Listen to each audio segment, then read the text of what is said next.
Sit back, relax, put your belt on, and enjoy the show. Let's kick into the entree. So this week we had buys to both the Rebels and the Crusaders. We'll tuck into Super Rugby AU first. So Nels, how about you get into the first game of the week? Yeah, look, I think this is something I expected the Brumbies to break away in this one. The Force have put up a good fight recently, but I think the Brumbies were just a class above them. They took this 6 tries to 2, 42 points to 14. In terms of the injuries, we had the return of James Slipper. They're missing a lot of props, so this is pretty important, returning from his MCL. Yeah, he was back in like 3 weeks, and they were talking about a middle grade MCL injury, which is Thrush. normally like, minimum 4, maximum 6 weeks. So that's a really, really quick return. I think it speaks to the desperation of that front row. Yeah, they had no props. I think they had, 2 debutants, didn't they, on the weekend as well? Awful. Kiwi boys that they got across a couple of weeks ago. In terms of the new injuries, we had Jerome Brown with his shoulder injury. Yeah, it wasn't a shoulder dislocation. They were palpating, or they were pushing and prodding around the back of the shoulder blade, and they had the ice pack really, really high. I wonder if he hasn't done a collarbone or on his shoulder blade and had a bit of an odd fracture, a little bit like what Ben McCalman used to have. So it just looked a bit of an odd one, and I'd keep my eyes out to see what comes through on that one. Looked serious. Yep. Old man Jeremy Thrush, he was out with a late withdrawal for an ankle injury. Jake McIntyre with a hammy, and Greg Holmes with a rib. Yeah, he was pushing in a scrum and he came up holding his rib. So I don't know what he's done there, but it looked pretty sore. Ages getting to the Force, it looks like. Yeah, that's right. Possession for this one and territory, it was just so dominated by the Brumbies in the first half. First half, you had the Brums with 67% possession, 84% territory. They were just camped on their line the entire time. Whereas the second half, the Force came back and had, a slight advantage, 56, 55%. Mitch, what do you think about the game for this one? Well, I think the territory and possession stats really stood out. Like, just watching that game, I was like, that first half Brumbies looked so dominant. I thought Force had a little bit of ball, but they just did nothing with it. I don't think they had any sets of phases where they could string sort of 4 or 5 phases together. And the stat that came up that was probably the most telling was that they didn't have the ball in the Brumbies 22 until the 43rd minute. So, to not even hold the ball in the Brumbies 22, it's not as if they got close to the line, couldn't get over. They just weren't even close. So that they just sweated up in the second half and probably showed a bit more of what they're capable of. But the Brumbies are just a world-class team. I think they had the game and sort of put it on the benchies pretty early. Just they could run away with it. Yep. Yeah, they absolutely towed them up in attack, the Brums. 404 to 173 running meters, 22 to 12 tackle busts, 9 to 4 line breaks, 12 to 5 offloads. Absolutely smoked them everywhere. It was really obvious that they were trying to suck in the Western Force defence with their forwards, and then they just kept running Mac Hansen out the back as the kind of second playmaker, and they just opened them up out wide. Yeah, I think out of the defence for this, it wasn't too bad on both sides. 89% was quite solid for the Brumbies and 83% for the Force. But a highlight for me was Jack Mcgregor, that tackle on Pete Simon. I don't know why he wasn't already dropping to the ground. He was over the line, standing upright. But that hit from Mcgregor, that was, D-Mac-esque, in recent weeks, how he's been taking people out over the line. So that was pretty inspirational from him, fighting to that last moment. But there was a few penalties in this one, as we've come to see. 8 for the Brumbies, 13 for the Force, and the Force had 12 in the first half, which is just wild. That's why you can't hold the ball. On top of that, the Brumbies didn't have a single penalty in the first half. They were just clean with the ball because the Force kept making so many mistakes. They didn't really get that many opportunities to penalise because they had no possession. But I like how you said the 83% for the Force for their tackles, because Braki, I think, is their sole reason it's so low. He had 2 from 7. Just he's a crumb. I don't know what he's doing on the wing. He's a test player, he's experienced, but that's shocking. To be fair, he'd be captain of the Waratahs right now. If Yeah, that might be better than Newsom, actually. I shouldn't speak up just yet. Mind you, if Newsom was there, he'd be doing better. It's his issues that he's playing for the Tars. Yeah, that's true. Fantasy points on this one, you had Leo Nikitau was the fantasy man of the match. He had an absolute blinder, 70 points. He had 9 carries for 33 metres, so not a huge amount, but he had a couple of tries to that as well, 2 line breaks, 5 tackle busts, 3 offloads, and 8 of his 9 tackles, so continues to be a bit of a defensive rock.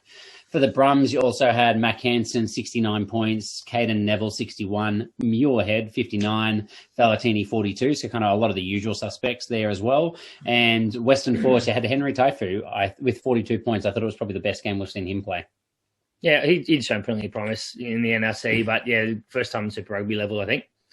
For the Tars v the Reds. Oh, hold on. You can't skip over the bloke doing a shoey out of a rugby boot. That was my only point from this game. Can we skip over the Tars v the Reds, though? yeah, absolutely. All right, Mitch, so you don't want to talk about this game, do you? Sorry about that. You don't want to talk about this game, do you, Mitch? Oh, mate, look, I do have 3 pages of notes, and it's all for this game. But we can skip it. I'm happy to. No, go on. You have a go then. Look, with this game, I just thought the caliber of the Reds and the Tars is just unreal, and really close for decent chunks of that first half. I think 17-9 with 2 minutes to go in that first half. If the Tars had not fumbled it at that kickoff, they would have been pretty solid. That was ridiculous off the kickoff, to be fair. They fought with each other there, and it happened again and again. You know, we had those chances receiving the ball off our own kick in your 22, or that one when, you know, we should have just simply held that ball, and they were pretty costly.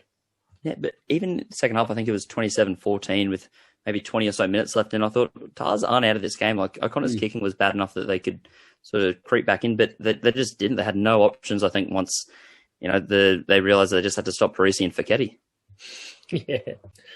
Yeah. I mean, they just got so many injured players, and they did have Isaiah Parisi coming back from his ban. Will Harris came back from an injury that we didn't ever hear anything about, and I thought he played really well. And Angus Bell coming back from the bench as well gave them a little bit more prop depth, returning from his ankle injury. But it's just the never-ending run of injuries for them. They lost both Sam Wykes to what looks like a severe elbow injury and Sam Caird to a concussion, which means he'll miss this week coming against the Brumbies within the 20th minute or something, I think it was. 25, yeah. And then Lalakai Fecchetti in the second half with his foot injury as well. So it's just every time someone starts to play well, they get injured. And obviously Alex Newsom has worked that out, so he's just refusing to play well, and that's why he plays every single week. I should note as well, for the Reds, they didn't have it all their own way. They did have injuries to Vunivalu with a hammy injury, and apparently it sounds like it's lower grade, so you'd expect he's a possibility for a return in 1 or 2 weeks at best. And Jordi Petaia, there was some information coming out if it was a cramp or a hammy injury. I think it was just cramp. He didn't get mentioned in the post-game presser, so I don't think they're too worried about him. Yeah, there was, look, for me at the game, I thought there were definite signs of improvements for the Tars in patches. I think they were good at points. They showed that they, you know, can have a fair bit of power in tight with some of their runs, set up opportunities, but there were just too many mistakes when they had, you know, they put a few phases together, got into the 22, and then they just bomb it. It was the biggest thing for me, you know, like... Yeah, I mean, we're coming to expect this from them, I think, in recent weeks. That, I mean, they're talented players, but the cohesion's not there, the experience isn't there. So they can show moments of brilliance, but they just cannot play, you know, 80 minutes of footy. Yeah. The stats, I think they were dead even across the board, so we'll move on from there. No, the Reds did run 722 metres to the Tars 398. I don't remember the last time I saw a team run 700 metres. I think that was pretty much my fantasy team. Oh, ridiculous. So plenty of fantasy points on there for them. 35-23 tackle busts as well. 20-4 line breaks and 10-4 offloads. Somehow the Tars had 72% tackle success. It doesn't sound like that when you hear those other stats, does it? No, it doesn't really make much sense. The Reds 79% themselves. Look, I would say... The one takeaway for me pre-game was Jake Gordon saying they were going to attack the Reds tight 5. I guess that's probably why Rob Penny got sacked. That's the final straw when you have coaching plans like that. Absolutely god-awful. Especially with rookie locks. Yeah. Doesn't help. When I heard that, I didn't know if they were talking about the set piece. I'm like, surely they're not. So, like, it must be the running game. I'll have a look at how the boys are running. I had down that the Tars tight 5 combined for 7 runs for 9 metres. And the Reds tight 5 had 18 runs for 57 metres, a lot more broken tackle, all that sort of stuff. So I was like, that comment made no sense. I was just scratching my head thinking, I think Gordon must be on endone at the moment. He's just, you know, really trying to get over the pain. It's all loopy. That was with them attacking them. Imagine what if the Tars didn't attack their tight 5. They would have run 100 metres in. That's right. They ran out of the wrong guys. Yeah.